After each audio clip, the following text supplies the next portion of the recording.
Hi guys, very good evening. So நமக்கு exam பார்த்தீங்க அப்படின்னா கிட்ட நெருங்கிட்டே இருக்கு, சரிங்களா? ஸோ இன்னும் என்னது சாரி ஃபியூ டேஸ் தான் இருக்கு. ஸோ எக்ஸாமுக்கு கிட்ட நெருங்க கொஞ்சம் பதட்டம் ஏற்படும், நார்மல் தான். எல்லாருக்குமே நர்வஸ் ஆகும் தான். அதாவது படிச்சிருந்தீங்க, சின்சியராக படிச்சிருந்தீங்க அப்படின்னா கொஞ்சம் ஆன்ஷியஸ் இருக்கும் தான். பதட்டப்படாதீங்க, it's okay, it's all right. இதுவும் கடந்து போகும், சரிங்களா? ஸோ என்ன பண்ணுங்க, ஒழுங்காக ப்ரிப்பேர் பண்ணுங்க. கான்ஸ்டண்ட்டாக என்னது எதுனா ஒரு டெஸ்ட் போட்டுட்டே இருங்க, டச்சில் இருந்துகிட்டே இருங்க. நடுவில் ஒரு 4 மணி நேரம் 5 மணி நேரம்லாம் பிரேக் எடுக்காதீங்க. தூங்குறதை தவிர, நைட்டு தூங்குறதை தவிர வேற எதுக்குமே லாங் பிரேக் எடுக்காதீங்க, சரிங்களா? ஓகேப்பா. ஸோ இன்னைக்கு நம்ம என்ன பார்க்கலாம் அப்படின்னா, நம்ம இவ்வளோ நாளாக என்னது vocabulary பார்த்துட்டு இருக்கோமா, அதை கண்டினியூ பண்ணலாம். ஃபர்ஸ்ட் ஒன் என்னன்னு பார்த்தீங்கன்னா பலேட் சொல்றாங்க, ஓகேங்களா? ஸோ பேலட் அப்படின்னா ஓகே, பேலட் அப்படின்னு சொல்றாங்க. ஸோ பேலட் அப்படின்றது பார்த்தீங்கன்னா இதுதான் ஒரு ஜிஃப், ஓகேங்களா? ஸோ ஒரு வேர்டு கொடுத்துருவேன், செஷன் எப்படி போகுதுன்னு சொல்லிடுறேன். ஒரு வேர்டு கொடுத்துருவேன், ஒரு ஜிஃப் கொடுத்துருவேன். இதோட இந்த வேர்டோட மீனிங் என்னவா இருக்கலாம் அப்படின்றத இந்த ஜிஃப் வச்சு நீங்க கெஸ் பண்ற மாதிரி இருக்கும். இது ஏற்கனவே நான் சொல்லிட்டேன், சரிங்களா? அதனால ரூஃப் ஆஃப் த மவுத், சரிங்களா? பலேட் அப்படின்னா அர்த்தம் ரூஃப் ஆஃப் த மவுத். இங்க நாக்கு போய் நாக்கை ஃபோல்டு பண்ணா மேலே டச் ஆகும்ல, அதை தானே சொல்லுவாங்க, பலேட் சொல்லுவாங்க, ஓகேங்களா?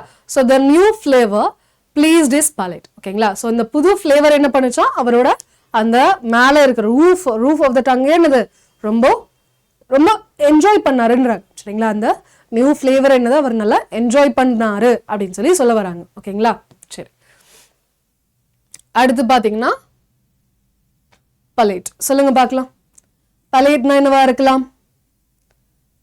ப்ரொனன்சியேஷன் ஒரே மாதிரி இருக்கலாம், ஆனா ஸ்பெல்லிங் வேற. எக்ஸ்கியூஸ் மீ, ஸ்பெல்லிங் வேறப்பா, பாருங்க.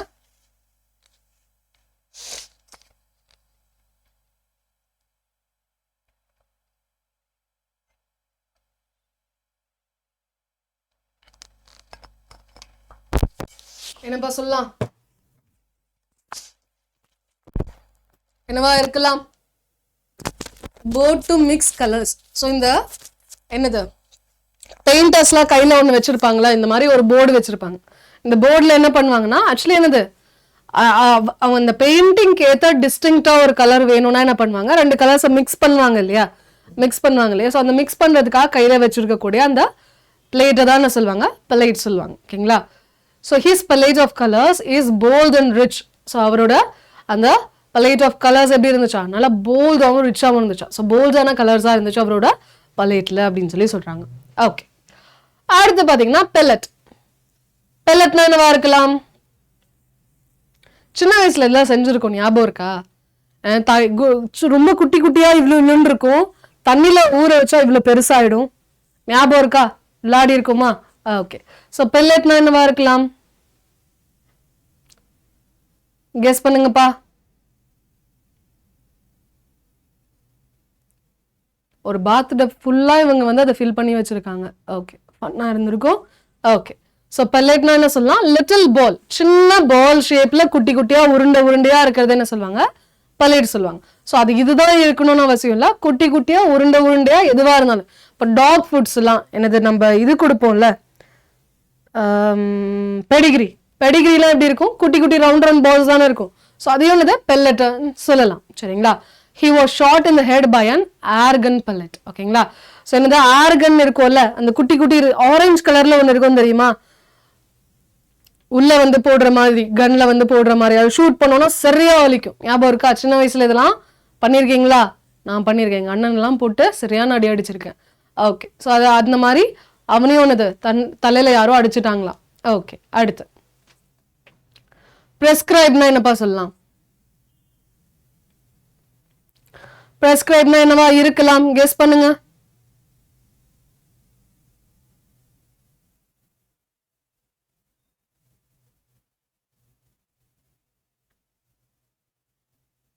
என்ன சொல்லுவாங்க?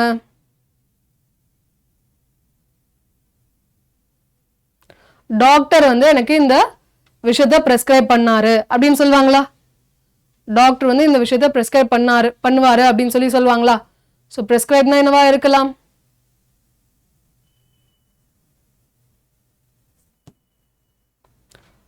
ஆர்டர் பண்றது அல்லது அட்வைஸ் பண்றது சரிங்களா. the doctor prescribed some pain killers. So doctor என்ன பண்ணியிருக்காரு, சில பெயின் கில்லர்ஸ் எனக்கு கொடுத்துருக்காருப்பா, எப்பெல்லாம் வலிக்குதோ நீ எடுத்துக்கோ அப்படின்னு சொல்லியிருக்காருப்பா அப்படின்னு சொல்றது. ஓகேங்களா. சரி, நெக்ஸ்ட் ஒன் ப்ரோஸ்கிரைப். ப்ரெஸ்கிரைப்ன்றது தெரியும். அடுத்து பாத்தீங்கன்னா ப்ரோஸ்கிரைப். ப்ரோஸ்கிரைப்னா என்னவா இருக்கலாம்?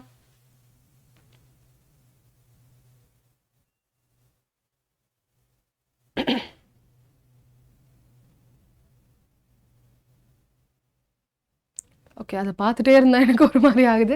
ஓகே, ஸோ ப்ரோஸ்கிரைப்னா என்னவா இருக்கலாம்ப்பா?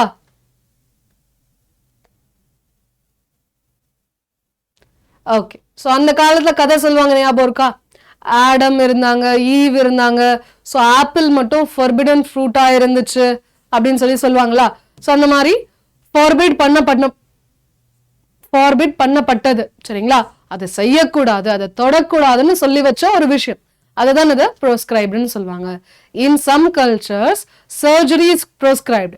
சில கல்ச்சர்ஸ்லாம் பார்த்தீங்கன்னா என்ன சொல்லுவாங்க, சர்ஜரியே பண்ணக்கூடாது, நம்ம உடம்புல கத்தி பட்டுச்சுன்னா அவ்வளோதான் அப்படின்ற மாதிரிலாம் சொல்லுவாங்க சரிங்களா. ஸோ என்னது, சில ரிலீஜன்ல சொல்லுவாங்க, பட் நாட் நெசசரிலி ட்ரூ. ஓகேங்களா.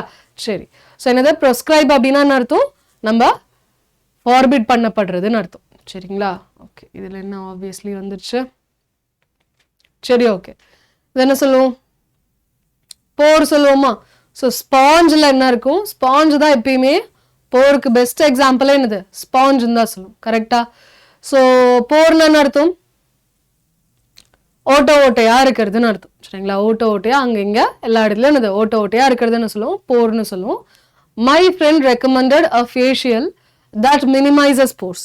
ஸோ ஃபேஸ்ல என்னது ஓட்டையா இருக்குன்னா என்னோட ஃப்ரெண்ட் என்ன பண்ணாங்க, இந்த ஃபேஷியல் பண்ணி பாருப்பா, இந்த போர்ஸ் எல்லாம் அப்படியே கம்மியாயிடும் அப்படின்னு சொல்லிட்டு என்னோட ஃப்ரெண்டை வந்து ரெக்கமெண்ட் பண்ணாங்க. ஸோ போர்னு அர்த்தம், ஓப்பனிங்னு அர்த்தம்.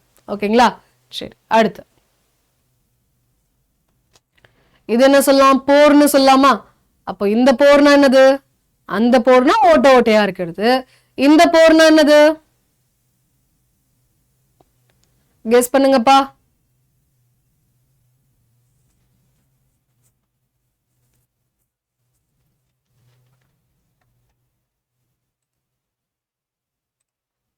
இந்த போர்னா என்னப்பா சொல்லலாம்,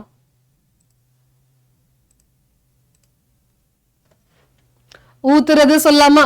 டீ ஊத்தி கொடுப்பாங்களா, கப்ல ஊத்தி கொடுப்பாங்களா. ஸோ ஃப்ளோ ரேபிட்லின்னு அர்த்தம். Can I pour you some more coffee, இன்னும் கொஞ்சம் காஃபி ஊத்துட்டாப்பா அப்படின்னு சொல்லி கேட்குறாங்க. இன்னும் கொஞ்சம் காஃபி ஊத்துட்டாப்பா, குடிக்கிறியாப்பா அப்படின்னு சொல்லி கேட்கறது என்னது, போர் பண்ணட்டா அப்படின்னு கேட்குறாங்க. Okay, very good. அடுத்து பேண்டி வேர்ட்ஸ் என்னவா இருக்கலாம், இந்த சீன் நான் ஞாபகம் இருக்கா, சண்டைக்கு வாடா, நீ வேணா வா ஏன் அப்படின்னு சொல்லிட்டு என்னது, சண்டைக்கு இழுக்கிறது என்ன சொல்லலாம், பேண்டி வேர்ட்ஸ்ன்னு சொல்லலாமா.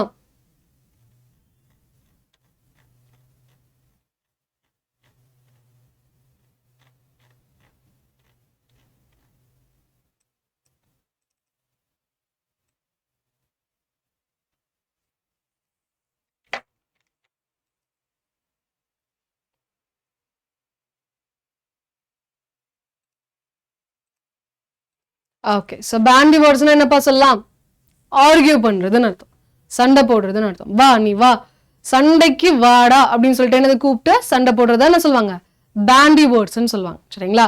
ஸோ இதை எப்படி ஞாபகம் வச்சுக்கணும் நான் சொல்லணும்னு அவசியம் இல்லை.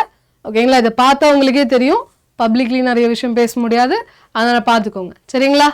ஓகேவா, புரியுதா. He was tired of bandying words with his wife. So அவங்க வைஃப் கூட என்னது சண்டை போட்டு போட்டு போட்டு போட்டு அவங்களுக்கு என்னது வெறுத்துருச்சான், டயர்ட் ஆயிட்டாங்களாம். ஓகேங்களா. சரி, அடுத்து ஃபிட் ஆஸ் அ ஃபிடில் அப்படின்னா என்னப்பா அர்த்தம், ஃபிட் ஆஸ் அ ஃபிடில்னா என்னவா இருக்கலாம்,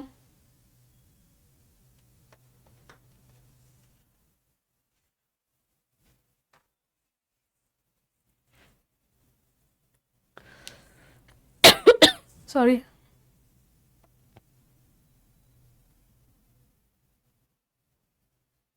என்னப்பா சொல்லலாம், ஃபிட் ஆஸ் அ ஃபிடில்னா என்னப்பா சொல்லலாம், பயங்கர ஃபிட்டா இருக்கிறது சொல்லலாமா, ஸ்ட்ராங் அண்ட் ஹெல்தியா இருக்கிறது. ஓகேங்களா, ஸ்ட்ராங்காகவும் ஹெல்தியாகவும் இருக்கிறது என்ன சொல்லலாம், ஃபிட் ஆஸ் அ ஃபிடில் சொல்லலாம். So my grandmother's 89 but she is as fit as a fiddle. என்னோட கிராண்ட் மதர் எவ்வளோ ஆகுது, அவங்களுக்கு 89 வயசு ஆகுதுப்பா. ஆனா அவங்க எப்படி இருக்காங்க, நல்லா தந்துருஸ்தா இருக்காங்கப்பா, நல்லா ஃபிட்னஸ் ஃபிடலா இருக்காங்கப்பா அப்படின்னு சொல்றது. ஓகேங்களா? சரி, அடுத்து bring to light. bring to lightனா என்னதுப்பா? என்னவா இருக்கலாம்? தமிழோ தங்கிலீஷோ உங்களுக்கு எதெல்லாம் தெரியுதோ அதில் சொல்லுங்க. இங்கிலீஷ்ல சொன்னாலும் சரிதான், உங்களுக்கு புரிஞ்சிருக்குன்னு எனக்கு தெரிஞ்சா போதும். சரிங்களா? உங்களுக்கு எதுல சொல்ல வருதோ அதுல சொல்லுங்க, no problem.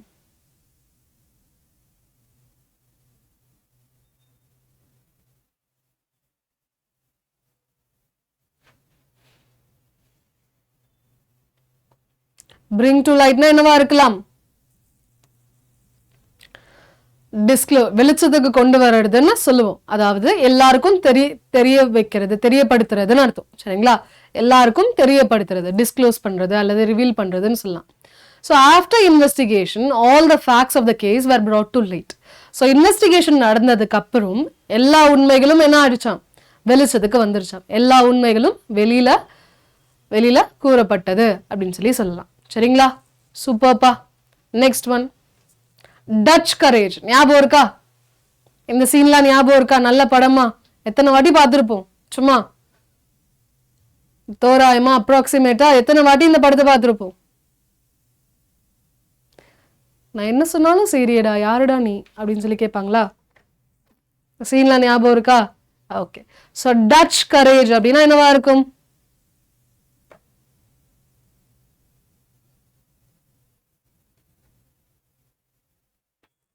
So I of the daughter of the அப்படின்னு சொல்லி பேசுவாங்களா? என்னது? Confidence due to alcohol.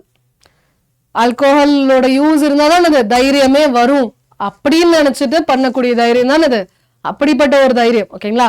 So நேரா எமோஷன்ஸை ஃபேஸ் அவுட் பண்ண தைரியம் இல்லாம ஆல்கோஹால் மூலியமா கான்ஃபிடன்ஸ் எடுத்து வெளியில சொல்றது என்ன சொல்லுவாங்க? டச் கரேஜ்னு சொல்லுவாங்க. He had a quick drink to give him Dutch courage. ஓகேங்களா? அவர் என்ன பண்ணாரு? டக்குன்னு ட்ரிங்க் பண்ணாராம். எதுக்கு அப்படின்னா டக்குன்னு அப்பதான் தைரியம் வரும்ன்றதுக்காக எடுத்து டக்குன்னு குடிச்சாராம். சரிங்களா? Okay done. அடுத்து போயிடலாமா? Next one, keep at an arms length அப்படின்னா என்னப்பா சொல்லலாம்? Keep at an arms length என்ன சொல்லலாம்? யூஸ்வலா vocabulary இருக்கட்டும், idioms இருக்கட்டும், phrasal verbs இருக்கட்டும், எல்லாமே என்னது இமேஜ் வச்சு படிச்சாதான் நம்ம மண்டையில நிற்கும். யூஸ்வலா எல்லாமே இமேஜ் ஃபார்மேட்ல தான் ஸ்டோரே ஆகும்.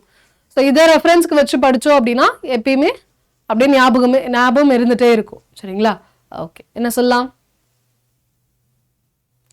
கீப் அட் அன் ஆர்ம்ஸ் லென்த்னா அர்த்தம் ஆர்ம்ஸ் லென்த் டிஸ்டன்ஸ்ல வச்சிருக்கணும். கிட்டலாம் பக்கத்துலலாம் கூட்டிட்டு வரக்கூடாது, தூரமாகவே வச்சிருந்துருக்கணும். ரொம்ப பக்கத்தில் க்ளோஸாலாம் பழக்கூடாது, கொஞ்சம் அவாய்ட் பண்ணணும்.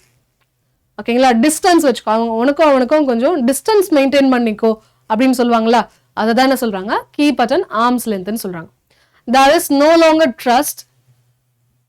Okay, they no longer trust her and are keeping her at arm's length. அவளை இதுக்கு மேல யாரும் நம்பவும் மாட்டேங்கிறாங்க, யாரும் பக்கத்துல சேர்த்துக்கவும் மாட்டேங்கிறாங்க, தூரமாவே வச்சிருக்காங்கப்பா அப்படின்னு சொல்லி சொல்றாங்க. ஓகேங்களா? Next one, keep an eye on அப்படின்னா என்னப்பா? வீட்டில் நிறைய ரிலேட்டிவ்ஸ்லாம் வந்தாங்க, நம்ம வீட்டில் தான் எதனா ஃபங்க்ஷன்னா என்ன பண்ணுவாங்க? அம்மா என்ன சொல்லுவாங்க? அந்த பீரோவில் ஒரு கண்ணை வச்சுக்கோ அப்படின்வாங்களா? ஸோ அங்கே போய் ஒரு கண்ணை வச்சுட்டு வந்துடுவீங்களா? அப்போ பீரோ எப்படி இருக்குன்னா மேலே எப்படி கண்ணை வச்சுட்டே உட்காந்துருப்பீங்களா? இப்பெல்லாம் யோசிக்க மாட்டீங்களா? Okay. So keep an eye ஆன்னா என்னவா இருக்கும்?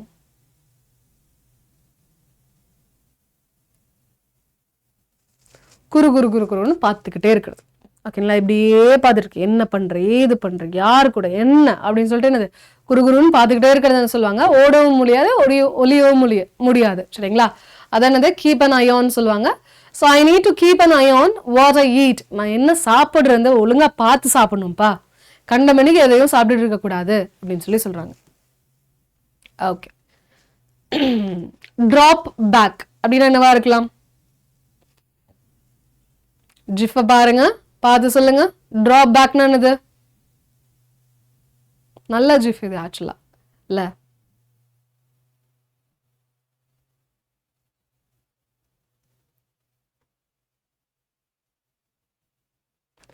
அந்த எறும்பு மேலதான் 2 எறும்பும் ஏறி போய் தப்பிச்சு ஓடுது. ஆனா என்ன பண்ணுது? அவனை மட்டும் அங்கேயே விட்டுட்டு போயிடுதா? அப்போ கெட் லெஃப்ட் பிஹைண்ட், நடுத்தரில் விட்டுட்டு போயிட்டாங்களா? Okay, he was struggling to stay with the pace but started to draw back. ஓகேங்களா? ஸோ அவன் கஷ்டப்பட்டு இவங்களோடய ஒன்னா ஓடி ஒன்னா அவங்களோடய பண்ணுவோம், எல்லாத்தையும் சேர்த்து பண்ணுவோம்னு சொல்லிட்டு கஷ்டப்பட்டு பண்ணிக்கிட்டு இருந்தான். அந்த ஸ்பீட்ல அவங்க போகிற ஸ்பீட்லேயே நம்மளும் போவோம், அவங்க கூடயே மெயின்டைன் பண்ணிட்டு போவோம் அப்படின்னு சொல்லிட்டு எல்லாத்தையும் கஷ்டப்பட்டு பண்ணிட்டு இருந்தான். ஆனால் என்ன ஆகலை, முடியலை. ஸோ கொஞ்சம் கொஞ்சமாக பின் தங்க ஆரம்பிச்சுட்டான். ஸோ பின் தங்குறதான்னு சொல்லுவாங்க, ட்ராபேக்னு சொல்லுவாங்க. சரிங்களா? ஓகே. ஸோ ஆப்பை யாரெல்லாம் இன்னும் இன்ஸ்டால் பண்ணலையோ மறக்காமல் ஆப் இன்ஸ்டால் பண்ணுங்கள். ஆப்பில் இத்தனை ஃபீச்சர்ஸ் இருக்குது, எல்லாமே ரொம்ப இம்பார்ட்டண்டான ஃபீச்சர்ஸ். ஸோ ஆப்பை மறக்காமல் இன்ஸ்டால் பண்ணிக்கோங்க. அண்ட் ஆப்பில் டெய்லி ஈவினிங் 4:30க்கு, சரிங்களா, மண்டே டு ஃப்ரைடே மோஸ்ட்லி. ஓகேங்களா? ஸோ டெய்லி ஈவினிங் 4:30க்கு பார்த்தீங்க அப்படின்னா நமக்கு என்னது ஃப்ரீ ஆப் கிளாஸ் இருக்கும். ஸோ மறக்காமல் ஆப் கிளாஸ் அட்டன் பண்ணுங்க. சரிங்களா? அது மட்டும் இல்லாமல் நமக்கு இப்போ பயங்கரமான ஒரு சேல் போயிட்டுருக்கு. சரிங்களா? பிளாக் ஃப்ரைடே சேல்னு சொல்கிறாங்களா எல்லா இடத்துலையும், அந்த மாதிரி நமக்கும் ஒரு சேல் போயிட்டுருக்கு. என்னன்னு பார்த்தீங்க அப்படின்னா நமக்கு இப்போ சீப்பஸ்ட் ப்ரைஸில் நிறைய விஷயங்கள் இருக்குது. சரிங்களா? ஸோ இப்போ நமக்கு என்னது யூனியன் பேங்க்கோ எக்ஸாம் வந்திருக்கு. அடுத்து நமக்கு ரயில்வே எக்ஸாம் பெண்டிங்கில் இருக்குது. சரிங்களா? என்னது ஆர்பிஎஃப் எஸ்ஐயோட ஏற்கனவே விட்டாச்சு. அடுத்து டெக்னீஷியன் வரும், அடுத்து என்னது என்டிபிசி வரும், அது ஒரு க்யூவில் நிற்கிது. அடுத்து பார்த்தீங்கன்னா எஸ்பிஐ கிளர்க் எக்ஸாம் வரப்போகுது, எஸ்பிஐ பிஓ வரப்போகுது, அது ஒரு க்யூவில் நிற்கிது. அடுத்து டிசம்பரில் நமக்கு எஸ்எஸ்சியோட ஆனுவல் கேலண்டர் வரும், அப்போ எஸ்எஸ்சியோட அடுத்து ஆரம்பிச்சிடும். அது இல்லாமல் டிஎன்பிஎஸ்சியோட கேலண்டரு, டிஎன்பிஎஸ்சியோட எக்ஸாம்ஸும் என்னது பெண்டிங்கில் இருக்குது. ஸோ அடுத்த அப்கமிங்கில் நமக்கு இத்தனை எக்ஸாம்ஸ் இருக்குது. அப்போ SSC, banking, TNPSC, railway, insurance, எல்லாமே எல்லா எக்ஸாம்ஸும் இருக்குது. எனக்கு ஒரு கவர்மெண்ட் ஜாப் வாங்கணும், பேங்கிங்லன்னு தான் இல்லை, எஸ்எஸ்சியில் தான் வாங்கணும்னு இல்லை, டிஎன்பிஎஸ்சியில் தான் வாங்கணும்னு இல்லை, ஒரு கவர்மெண்ட் ஜாப்பா, நல்லா எல்லாருமே பெருமையாக பேசணும். ஓகேங்களா? எல்லாருமே நான் போனால் என்னை மதிக்கணும், எனக்கு ஒரு நல்ல வேலை வேணும் அப்படின்னு நினச்சிங்கன்னா இந்த டிஎன் மெகா பேக்கை ப்ரிஃபர் பண்ணலாம். சரிங்களா? ஸோ டிஎன் மெகா பேக்கில் பார்த்தீங்கன்னா மோர் ஆஃபர்ஸ் போங்க. ஓகேங்களா? மோர் ஆஃபர்ஸ் போங்க. இங்கே போயிட்டு Y350 கோடை என்டர் பண்ணுங்க. சரிங்களா? Y350 கோடை என்டர் பண்ணுங்க. இதோட பெனிஃபிஷியல், இதோட என்னென்னலாம் பெனிஃபிட் நான் சொல்கிறேன். இதில் டிஎன் மெகா பேக்கை பொறுத்த வரைக்கும் SSC, railway, banking, insurance, TNPSC எல்லாத்தோட லைவ் கிளாஸஸும் உங்களால் பார்க்க முடியும். அந்த லைவ் கிளாஸஸோட ரெக்கார்டட் வெர்ஷன் உங்களால் பார்க்க முடியும். என்னைக்கெல்லாம் கிளாஸ் ஸ்கிப் பண்ணிட்டாலோ பார்க்கலாம். அது இல்லாமல் அதோட ஸ்டடி மெட்டீரியல் உங்களுக்கு கிடச்சிரும். அது இல்லாமல் அதோட டெஸ்ட் சீரீஸ் உங்களுக்கு கிடச்சிரும். அது இல்லாமல் உங்களுக்கு வந்து சில இ-புக்ஸும் ஆடப் ஆகும். ஸோ இது எல்லாமே சேர்த்து ஒரே சிங்கிள் பேமெண்ட்டு, ஆனால் 24 மாதத்து வரைக்கும் இதை ஆக்சஸ் பண்ணலாம். ஓகேங்களா? ஸோ டபுள் வேலிடிட்டி கொடுத்துருக்காங்க. இதோட ப்ராடக்ட் ப்ரைஸ் பார்த்தீங்கன்னா 6200 சம்திங் சொல்கிறாங்க. இவ்வளோலாம் ஸ்பெண்ட் பண்ணாதீங்க. Y350 அப்படின்ற கோட் அப்ளை பண்ணிங்கன்னா வெறும் இது என்னது 5100 சம்திங்கே வாங்கிக்க முடியும். சரிங்களா? 5100 சம்திங்கே வாங்கிக்க முடியும். இது எவ்வளோ நாளைக்கு? 24 மாதத்துக்கு எல்லாத்தையும் ஆக்சஸ் பண்ண முடியும். ஸோ 24 மந்த்ஸ்க்கு ஆக்சஸ் பண்ணலாம். அப்போ 24 மந்த்ஸ்க்கு ஆக்சஸ் பண்ணலான்னா ஆல்மோஸ்ட் ஒரு மந்த்துக்கு எவ்வளோ வருதுன்னா, சரிங்களா, ஆல்மோஸ்ட் ஒரு மந்த்துக்கு பார்த்தீங்கன்னா 210 ரூபாய் சம்திங் தான் வருது. ஓகேங்களா? 210 ரூபாய் பர் மந்த் தான் வருது. ஸோ ஒரு சிங்கிள் பேமெண்ட், ஓகேங்களா, ஒரு சிங்கிள் பேமெண்ட் உங்களுக்கு 24 மாதத்துக்கு ஆக்சஸ் பண்ண முடியும். ஸோ இதை யூட்டிலைஸ் பண்ணிக்கோங்க. இந்த Y350 கூட மறக்காமல் அப்ளை பண்ணிக்கோங்க. சரிங்களா? Thank you guys, thank you so much. மறக்காமல் செஷனை லைக் பண்ணுங்கள். நிறைய பேர் இன்னும் போடல, லைக் பண்ணுங்கள், ஷேர் பண்ணுங்கள். இதே மாதிரி செஷன்ஸ் ரெகுலராக வரணும்னு ஆசைப்பட்டீங்கன்னா மறக்காமல் நம்ம சேனலை சப்ஸ்கிரைபும் பண்ணுங்கள். ஓகேங்களா? Thank you guys, bye bye, take care, have a good night and all the best. ஒழுங்காக ப்ரிப்பேர் பண்ணுங்கள்.